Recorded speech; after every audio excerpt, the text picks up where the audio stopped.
We'll entertain public comments, please. And Madam Rose, would you please render the reminder, please?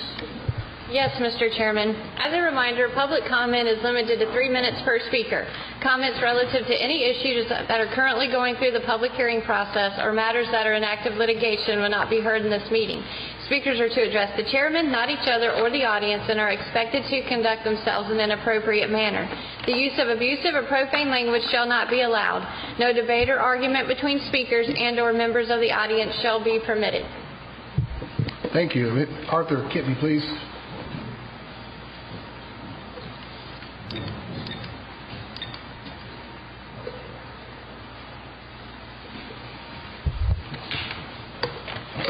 Good morning, Mr. Chairman, Good morning. Commissioners, Good morning. Madam Clerk, Councilor. We have several fine employees working in our county, and I've had conversations and experiences with some of them here recently, and I'd like to tell you a little bit about it. First, I'd like to thank Ms. Erica Fatima and Mr. Sean Kimball for the on-demand videos of these meetings. It sure has helped me keep up with what's going on around here, and I hope that other public meetings are going to be soon to follow. I'd also like to recognize Pat Gibson and Mr. Terry Clanton. Recently, I emailed Ms. Gibson regarding swimming pools and asked something about codes and permits and everything. And she responded back to me the following day and gave me an answer and forwarded the other question to Mr. Clanton. And he responded that afternoon and even followed up with a phone call. So a timely response from them was greatly appreciated. I'd also like to recognize our county clerk, Ms. Jennifer Rutledge. Recently, I called and asked her about the public hearing process. She took the time to explain it to me, and it took what I thought was a considerable amount of time. And she followed up the next day with some additional information that really helped out. And this wasn't the first time I've talked to her. I've talked to her many times on process and procedure issues. And each time I talk to her, I find that her knowledge, her professionalism, her ethics, and her willingness to take the time makes her an asset to this county. And I hope y'all join with me in thanking these people the next time you come across them. Thank you. Thank you. Thank you for your comments. I have Mr. Randy Reynolds, please.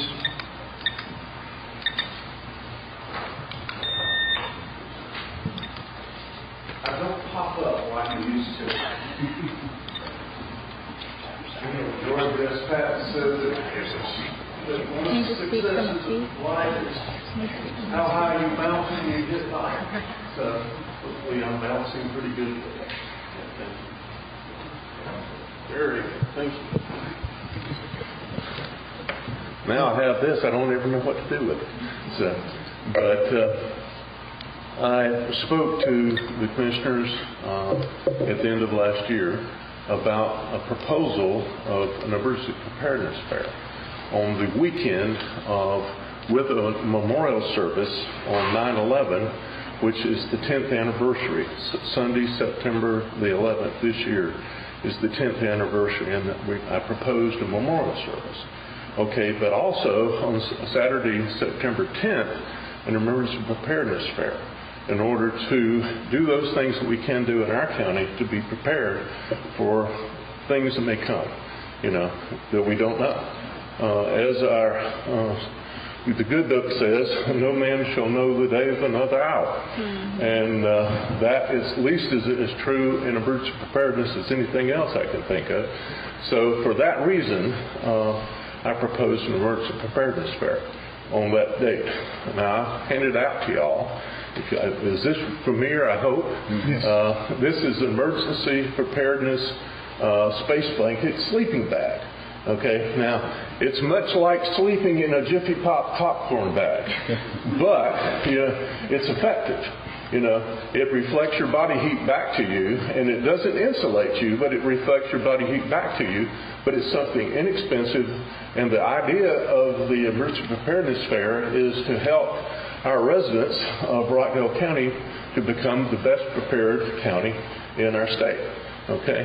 Now, obviously, we are a county of limited means individually, and what I'm proposing is inexpensive ways to do that.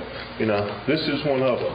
Now, giving another example here, for vendors, this is something my able and lovely assistant of 27 years and my partner, I cannot forget that, excuse me, she found this, and this is something that was a joint venture between Eveready Battery and Home Depot. And it actually says Home Depot and Eveready Battery on it. Okay, what it is, light can be very disturbing in its absence. Okay, and what this is mom and pop, 9 LEDs, okay, and baby and sister and brother, 6 LEDs, presumed to be poor battery management, perhaps. Okay, but it's also the batteries necessary for this. So this would, again, the idea of a 72-hour kit is what I propose be the minimum goal of our emergency preparedness support fair, is that we all become better able to survive, to do so in comfort and security for those 72 hours after a disaster might occur. Okay. Now, I used the example of the Biolabs fire last time. You could go on and talk about the 5 tornadoes that were on the ground at one time in Georgia just a couple of months ago. That's 3 minutes, Mr. But at any rate, things happen, and that's what we're trying to do. Okay. So I've spoken to 3 minutes. Chairman Oden, and I've 3 minutes. That's your 3 minutes. Have I succeeded in my time? Yes. Wow, how unlike me. But anyway, sorry. I will stop, but I have talked to David Smith.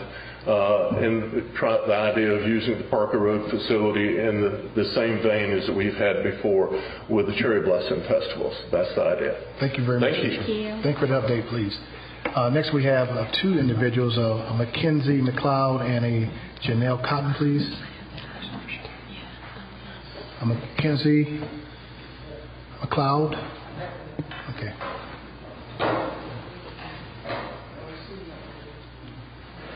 Beg pardon?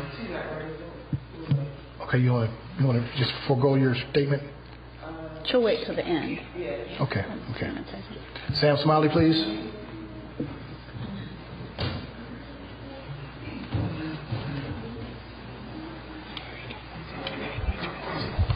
Good morning. Good morning. Today you are about to appoint create a new position in our county government that falls under the MIS department. That position is going to be for web developer. Now, traditionally, this position has fallen under the public relations department. Which let's talk just a little bit about this. Back when Chairman Oden took office, there were 4 people in this public relations department: Julie Mills, Holly LaFontaine, Sean Kimball, and Angela. And you'll have to forgive me, I do not remember her last name. Now, out of these 4 employees, everything seemed to run relatively well. And they kept the website up, they got our public meeting tape, yada, yada, yada. Now, almost 3 years later, we now have 2 full-time employees with the public relations department.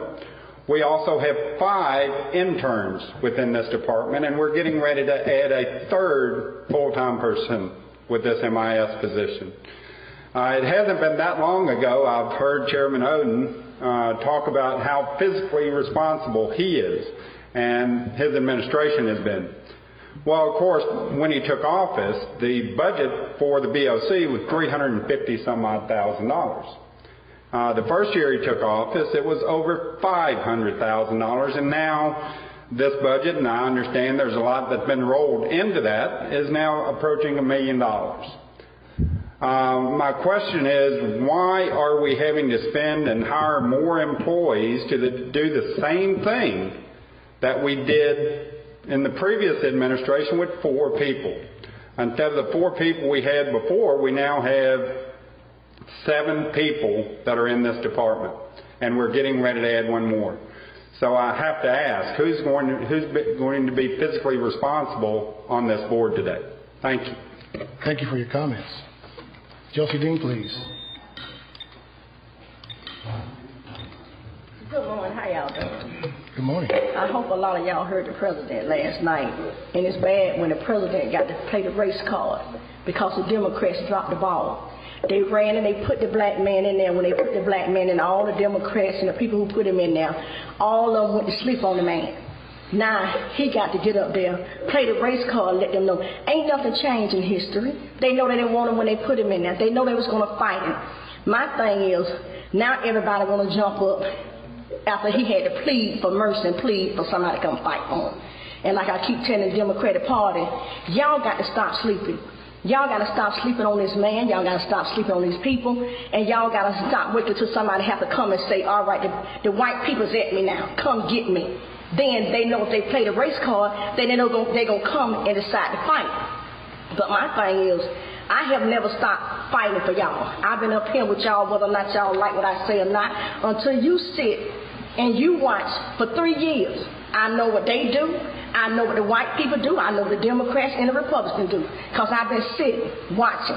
But if you're not sitting here watching, and if I come and say they at me, but I don't know why. They cut, the first thing they did, they cut those old people SSI and stuff. So when they got in there, was that the white man or was that the black president? See, a lot of things that we keep trying to put on these people, we keep doing a lot of stuff to our own people now. We keep cutting on, and first thing they cut is the stuff dealing with the poor people. The poor people ain't got none. They know the rich people are going to stay rich. They know they want to eliminate altogether the middle class. And what the middle class don't understand, they keep up here fighting each other and not fighting the system. Ain't nobody fighting y'all. We're fighting saying, why when black people come in Rockdale County now, everything goes up? When the white folks was living here, everything was still taken care of.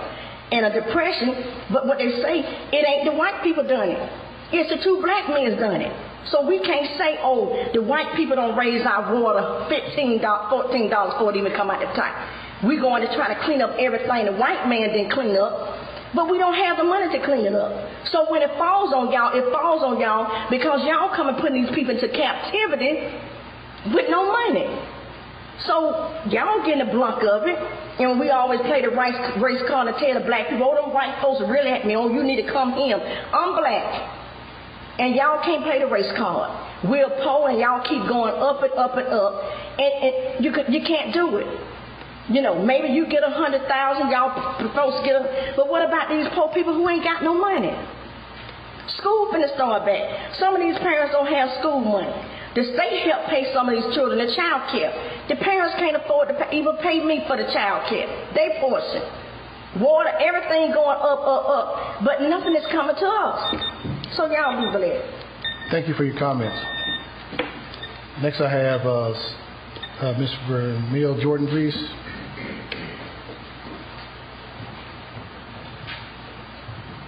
Good morning, Mr. Chairman, Commissioner. Good morning. Good morning. I just recently opened a new business here in Rockdale County called Subs to Go, and we serve homemade subs, soups and salads, red velvet cake, peach cobbler, really good food. It was a challenge at first getting the space open there, but with the help of Mr. Terry Clanton, Mr. Joe Farmer, and other staff in Rockdale, they helped me in the process of moving it forward. And I'm just honored and privileged to be here today to announce the grand opening. Well, you guys missed the grand opening. No, it was back in June, so we've been open a month now. And Mr. Commissioner Odom, as well as Mr. Nesbitt, have come to support the business, and I really appreciate that. Also, a lot of the Rockdale County Sheriff has come in support. And the one good thing about Rockdale County that I noticed, I've only been a citizen here for 5 years, a homeowner. The businesses in this area support one another. So, to me, you know, I'm not a politician. I'm just a wife and a mother and a Christian, and I don't do politics well, but my food has love in it, you understand? And white, black, green, purple, or red, I want to give out a good quality product. I don't give out imitation meat. I use Hebrew National and Boar's Head products. You know what I'm saying? And I still try to make it affordable. Subway's got me beat at $3.99 for a meal deal. Mine is $4.99. But at the end of the day, I really like the camaraderie of the other small businesses in the area. They really come out and support, and that's just an awesome thing. So, you know, everybody's got an opinion, but at the end of the day, we're going to all have to just love one another in one way or another. So I thank you guys for your support, and I hope you come and see me. Thank you. Thank you for your comments. Oh, okay. We're located at 2291 Sigmund Road in the Texaco gas station, right across the street from the Waffle House. So that's that little small space that's been vacant for 40 years. No, not that long, but for a long time. But we're across the street from the Waffle House at the Texaco gas station. And we're open Monday through Saturday from 11 a.m. to 8 p.m. Okay? And thank you guys so much. Thank you for your comments. Jerry Bird, please.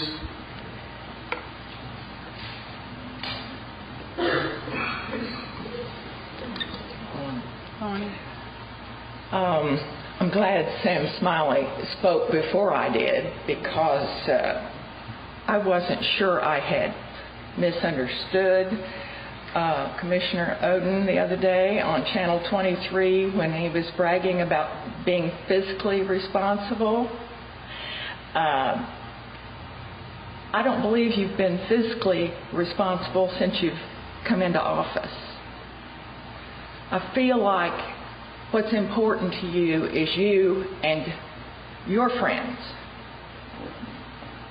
not the people in the county.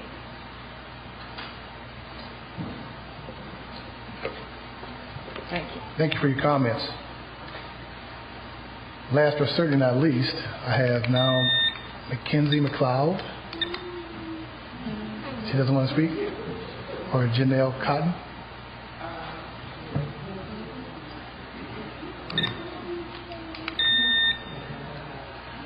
Mr. Chairman, if I would, Mackenzie is a young lady that we met in the community just on last Tuesday after leaving the meeting over at J.P. Carr. And I actually invited her and her parents and her grandmother to come out this morning. And as you know, a lot of times the small children, some of us big children are also afraid to speak in the mic and in front of the camera.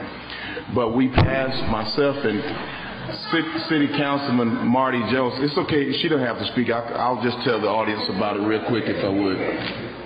As we were leaving the meeting, myself and City Councilman Marty Jones stopped as we noticed this beautiful umbrella and this yellow dressed young lady, cute little girl, and her lemonade stand just outside of the J.P. Carr gym. And she was selling fresh squeezed lemonade for $1. And it was like 90-something degrees out there, and we stopped and bought a cup of lemonade, and we both just really thought it was a big deal. Here this young kid, but she was flanked by her parents, her mother and her father, who's present this morning, as well as her grandmother, who was out there supporting her cause and teaching her how to be an entrepreneur and start off in business. And I wanted to highlight her efforts. And I think when you have young people at this age to start out, to have an idea, whether the idea was planted by the parents or whether they came up with the idea on their own, it needed to be spotlighted. So I want to ask that you all will join me in giving Mackenzie a round of applause for her efforts this summer.